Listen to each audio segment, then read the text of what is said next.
La tabla Ouija, uno de los métodos de comunicación con entidades no terrenales más populares y conocidos de los últimos siglos. ¿Cuál es la historia de la tabla Ouija y cuál es el fenómeno paranormal que este servidor atestiguó tras utilizar uno de estos artefactos?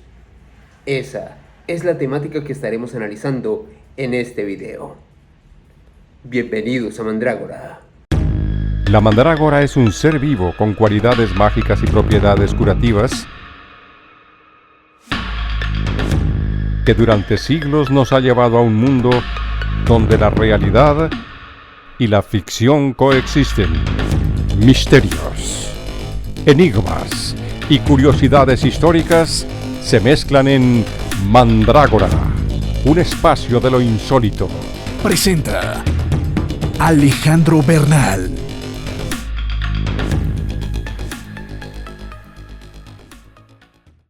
La tabla Ouija es un tablero de madera que tiene consignado unas letras en específico, todas las que componen el alfabeto, una serie de números, las palabras sí y no, y dibujos del sol y la luna que permitirían realizar una comunicación con entidades no terrenales. Para poder interactuar con este particular artefacto se utiliza algo que los expertos han denominado como puntero. El puntero sería este elemento que permitiría la interacción entre los usuarios y la tabla. Básicamente el puntero podría ser una figura de forma circular o triangular, que creo que es la que se ha hecho más tradicional a la hora de la elaboración de este tipo de artefactos. Básicamente las personas que interactúan con la tabla e intentan hacerle preguntas a estas entidades no terrenales utilizarían este puntero para intentar acceder a estos mensajes. Históricamente, uno de los grandes antecedentes de la tabla Ouija lo lleva hasta un artefacto utilizado por los árabes en el medievo, la sairya. La sairya básicamente era un artefacto que contaba con una serie de letras de caracteres en el idioma árabe que era utilizado por los astrólogos dentro de esta cultura para hacer cálculos, para intentar adelantarse a circunstancias, a sucesos que ocurrirían en su futuro. Un método de adivinación, un método de poder interactuar con el más allá y poder intentar desentrañar sus designios. Dentro de los antecedentes más recientes, por así denominarlo, de lo que sería la tabla Ouija hasta el día de hoy, tendríamos que ubicarnos hasta finales del siglo XIX, cuando específicamente el 10 de mayo de 1880 este artefacto es patentado, por así denominarlo, por Elijah Jefferson Bond, el personaje a quien se le atribuye la invención de la Ouija moderna, la que conoce usted, la que conoce este servidor, la que conocemos nosotros. Tras esta patente de Elijah Jefferson Bond, hubo una serie de conflictos, por así denominarlo, para intentar determinar quién era el inventor detrás de la tabla Ouija, y ahí es donde aparece la figura de Charles W. Kennard. Básicamente Kennard fue la persona que se encargó de la fabricación en masa del tablero de la Ouija, cuyos primeros ejemplares comenzaron a comercializarse hacia el año 1890, pleno final del siglo XIX. De hecho, lo que se comenta es que gracias a Charles Kennard se conoce este artefacto con el nombre que le damos hoy en día, tabla Ouija, y Kennard creó una estrategia comercial para consignar dentro de lo que sería este artefacto, de otorgarle cierto misterio, otorgarle un significado, por qué no decirlo más insidioso, a este artefacto. De acuerdo al señor Charles Kennard, la Ouija era una palabra que significaba mala suerte en egipcio antiguo. Hay que tener en cuenta que desde luego fue una estrategia bastante exitosa que utilizó Kennard en su momento, y de esta manera intentó crear como una especie de halo misterioso a la hora de comercializar este artefacto, lo reitero, a finales del siglo XIX en los Estados Unidos.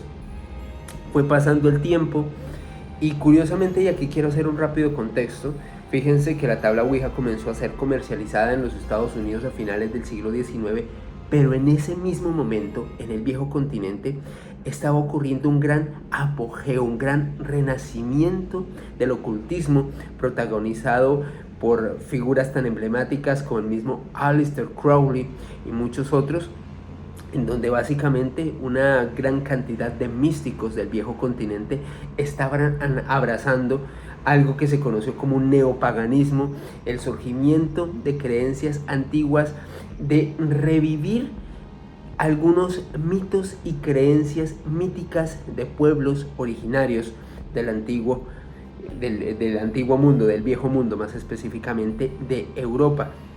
Y todo esto realmente concatenándose con la comercialización de este artefacto de la tabla Ouija en los Estados Unidos.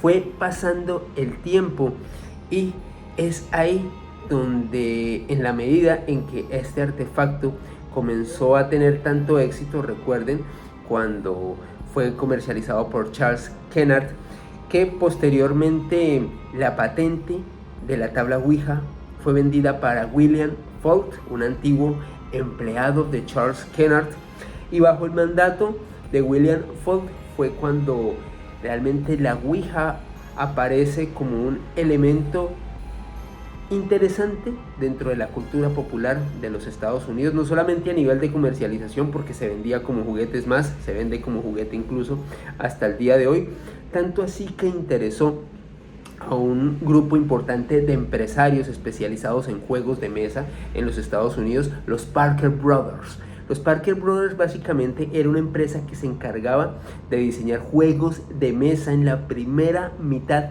del siglo XX en los Estados Unidos, y ellos adquirieron los derechos de la comercialización y la distribución de la tabla Ouija en el año 1966. Fue de esta manera que la tabla Ouija comenzó a hacerse un artefacto supremamente importante dentro de la cultura pop, la cultura popular en los Estados Unidos.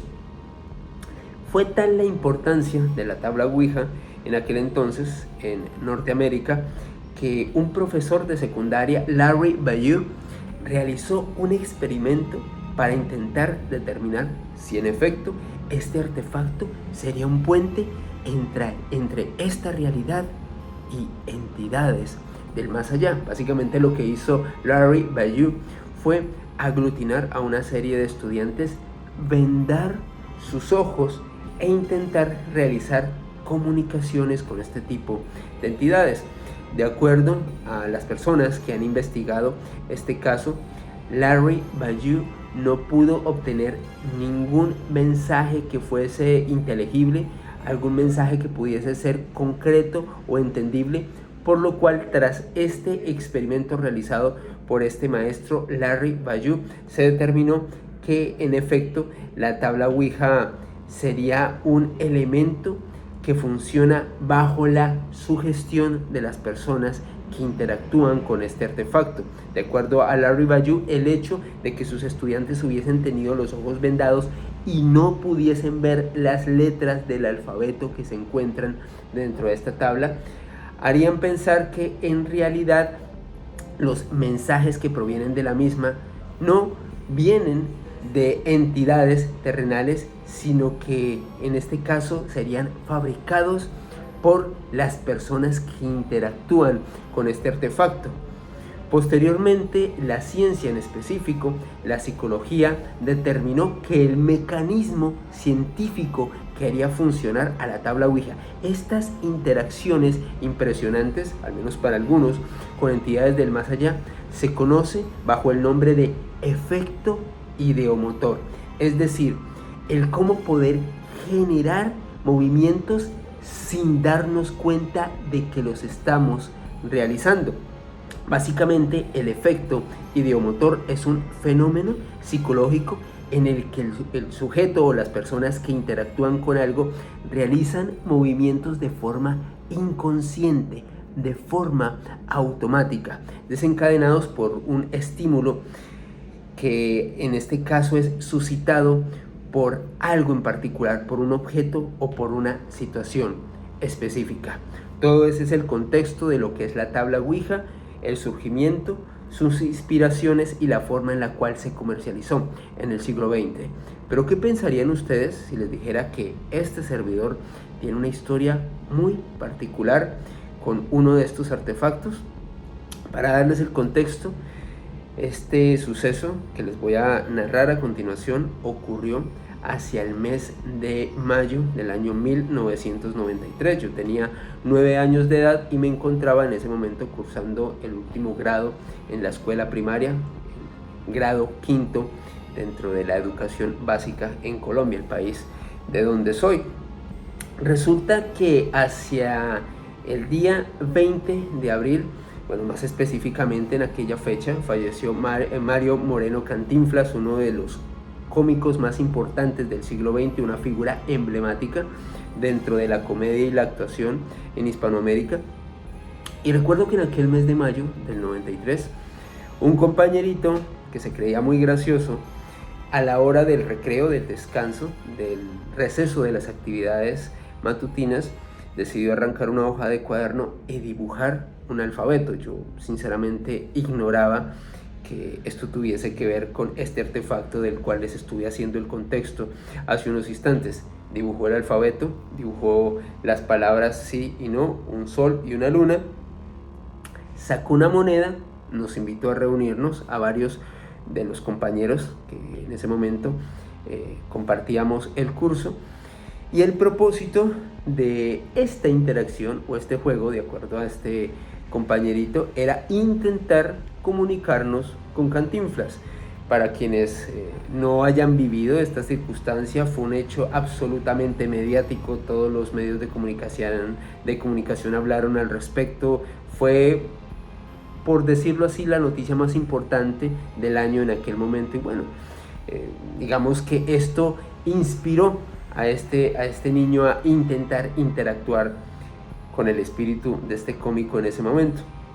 Lo cierto es que habíamos más o menos un grupo de 5 personas, de 5 niños entre los 8, 9 o 10 años, yo tenía 9 años, intentando interactuar con esta tabla, intentando comunicarnos con el espíritu de Cantinflas. No logramos mayor éxito, no se movió ni el puntero que utilizamos, que en aquel entonces fue una moneda de 20 pesos colombiano, una moneda que ya ni siquiera circula, para que se den cuenta lo anciano y lo decrépito que soy. Lo cierto es que ante esta interacción, una de las compañeras de curso decidió, una niña también, decidió comentarle a la docente, a la profesora de nuestro curso, que estábamos realizando un juego impropio para niños de esta edad. La docente, casi que en cuestión de minutos, ingresó al salón. Cuando nos percatamos que ella venía, el compañerito que dibujó aquella hoja maldita, lo que hizo fue agarrarla, romperla y tirarla por la ventana de una instalación que había sido recientemente construida en esta escuela, y de una instalación que daba directo con la calle. Es decir, la ventana por donde este compañerito mío agarró la hoja, la rompió y arrojó estos fragmentos al infinito mental y mortal. Era una zona que colindaba con la calle de la institución. La profesora nos preguntó de inmediato qué estábamos haciendo, que por qué estábamos reunidos, que a ella le habían comentado que estábamos realizando un juego macabro, algo malo, algo que no era apropiado para nosotros, los niños que estábamos en ese momento. Desde luego lo negamos como Pedro a Cristo, porque esa es una actitud bastante humana, negar cuando uno comete una macana. Lo cierto es que hasta el momento no había sucedido nada raro, había sido simplemente un suceso anecdótico, una simple travesura propia de niños entre los 8 y los 10 años. Pero sucedió algo muy curioso, y quiero darles el contexto idóneo para las personas que de pronto no conozcan lo que era el clima de Bogotá en esa época, 1993. Era un día soleado en Bogotá. Eso implica una circunstancia especial. En Bogotá solamente salía el sol en aquel entonces una vez al año, y era una época en el año, o ese único día en el año, básicamente salía el sol y te destruía el alma. Era como la película Terminator. Salía el sol y comenzaba a abrazar y avasallar a todo ser humano que se interponía ante su caluroso y maldito designio. Así era el sol en Bogotá en 1993. ¿Por qué es importante puntualizar esto? Porque al ser un día soleado, en el cielo no había ninguna nube. Era un día que de hecho la temperatura estaba bastante cálida. Hay que tener en cuenta que un año antes, en 1992, Colombia había experimentado probablemente uno de los fenómenos atmosféricos, el fenómeno Niño más impactante que se había experimentado hasta ese momento en nuestro país, tan así que obligó a que el gobierno realizara racionamientos en Colombia, porque básicamente hubo una crisis de suministro vital, le reitero, en 1992, y esta hermosa historia satánica ocurrió en 1993. Cuando terminó la jornada escolar, el grupo de los niños que habíamos estado interactuando con este artefacto decidimos salir de la institución, todos en grupo, cuando de repente ocurrió algo muy extraño. Era un día soleado, pero tan pronto salimos los 5 infantes que habíamos estado realizando este juego, una nube negra se posó precisamente en el mismo punto donde nosotros nos encontrábamos. Hasta ahí posiblemente esto haya podido ser alguna coincidencia. Esto lo digo por los escépticos, y recuerden que yo soy más escéptico, soy el escéptico más grande de todos los escépticos, y soy tan escéptico que soy escéptico del escepticismo, y sobre todo escéptico de ti que eres un escéptico. Entonces salió ese grupo de 5 niños, se posó esa nube negra sobre nosotros.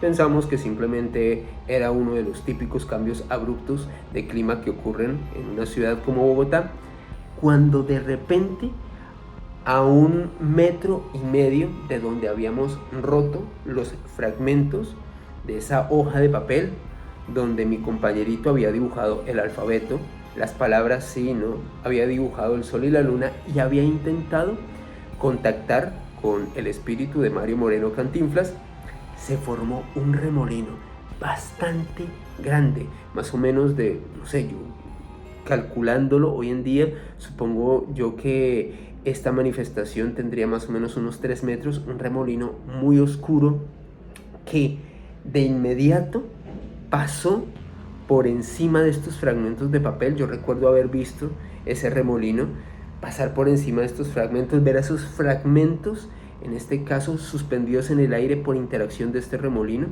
Se fue acercando hacia nosotros, pasó más o menos a aproximadamente 1 metro de donde estaba el grupo de los niños que habían realizado este juego, y mientras pasaba al lado de nosotros, yo recuerdo haber visto este remolino de una forma muy extraña.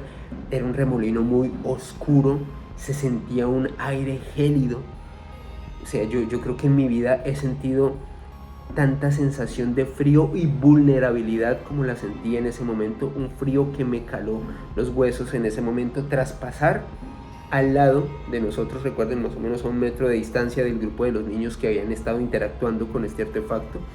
Este remolino avanzó aproximadamente unos 2 metros más y se difuminó delante de nosotros. Yo recuerdo que cuando vi eso, yo sentí un susto enorme. De hecho, pues entre los compañeritos nos mirábamos, no dábamos crédito a lo que había ocurrido, porque recuerden, cuando intentamos interactuar con este artefacto, horas antes, a la hora del descanso, en el momento del receso académico, pues no habíamos percibido nada extraño. No obstante, precisamente cuando terminó la jornada escolar, cuando todos estábamos dirigiéndonos a nuestras casas y salimos el mismo grupo de niños, se produjo este fenómeno tan extraño. Aquí quiero jugar el papel del escéptico a modo de reflexión con ustedes en este video.